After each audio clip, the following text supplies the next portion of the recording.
Markov, General Secretary of the Uyghur American Association. 下一位讲话人是阿里木·塞托夫，他是美国维吾尔协会秘书长。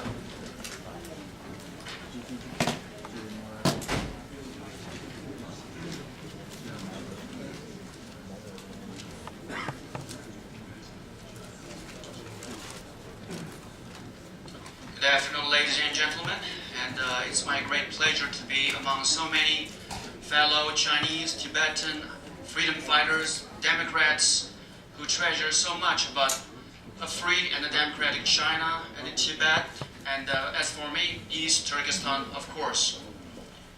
And I would like to say to my Chinese friends, 大家好. And I would like to say to my Tibetan friends, which is a very good phrase I have just learned from my friend Tenzin. Nampatama kusok depo inpe. I wish I could speak more Tibetan, but I promise I'll learn more.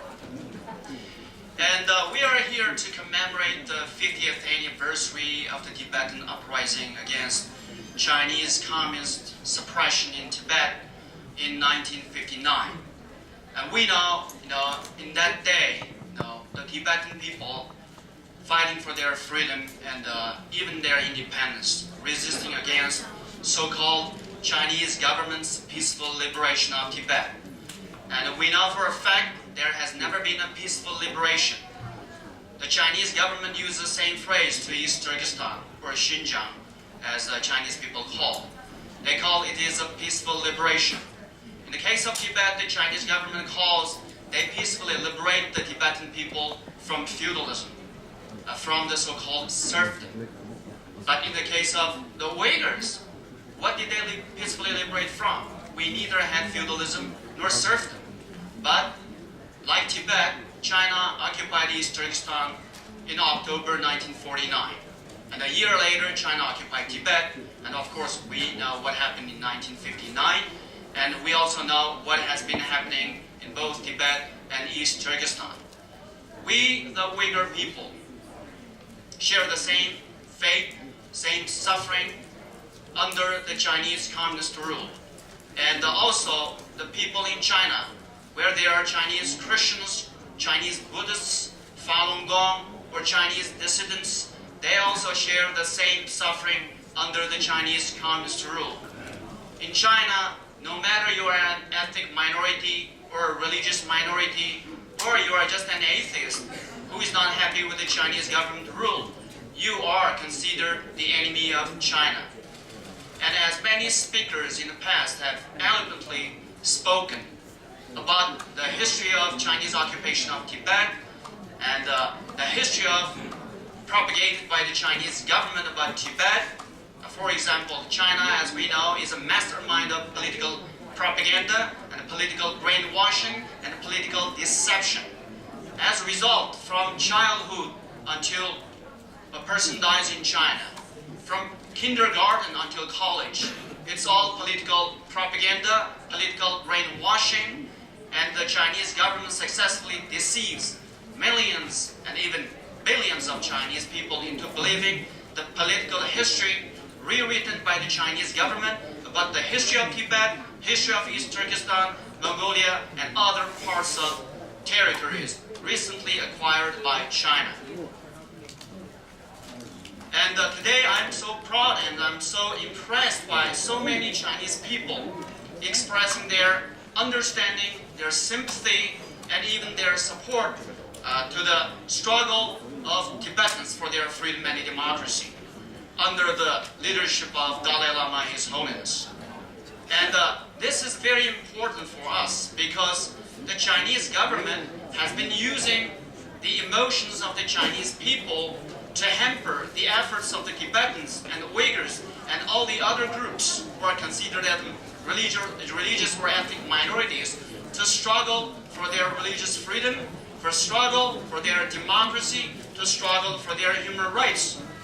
So this is a new trend, and this is a new beginning for the Chinese people to understand the suffering of the Tibetans, the suffering of the Uyghurs, and all the other groups under Chinese government's rule. And So this is very important because when the Chinese people understand the truth of what the Chinese Communist government has done, not only the persecution of the Chinese people, but the savage, barbaric attack and the persecution upon the peaceful people of Tibet and the peaceful people of East Turkestan. And we suffered all so much. And today we are here, of course, for freedom. We are here for democracy. We're here, hopefully, for self-determination, so that the people in Tibet, the people in East Turkestan, or in the rest of China could peacefully coexist with our Chinese brothers and sisters, without hatred, without discrimination, and without the kind of propaganda by the Chinese government. Whether also the people in Taiwan, they can live in peace without the constant military threat of the Chinese government, and the people of Hong Kong, Macau, or people everywhere pretty much under direct or indirect Chinese rule. And all of our goal is really democracy, human rights, respect for our culture, respect for our language, respect for our way of life, and peaceful coexistence. That's exactly what the Chinese Communist government promised when China so-called peacefully liberate Tibet, liberate East Turkestan, and other parts of non-Chinese territories. But after 6 decades of Communist Chinese rule, we have witnessed that's not the case. It is only a deception.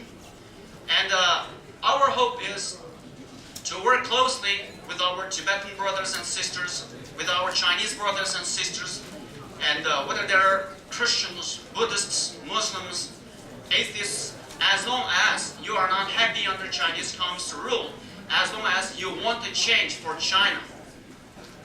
We are together in this. And today, I'm sure China is closely watching this conference. The Chinese agents might be here as well.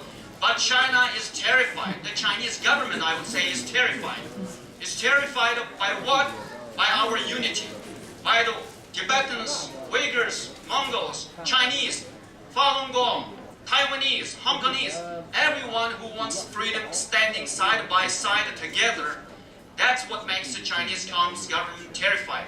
Terrified of you, terrified of us, terrified of our common struggle and the common destiny for freedom and democracy, for the respect of our cultures and rights. Thank you very much.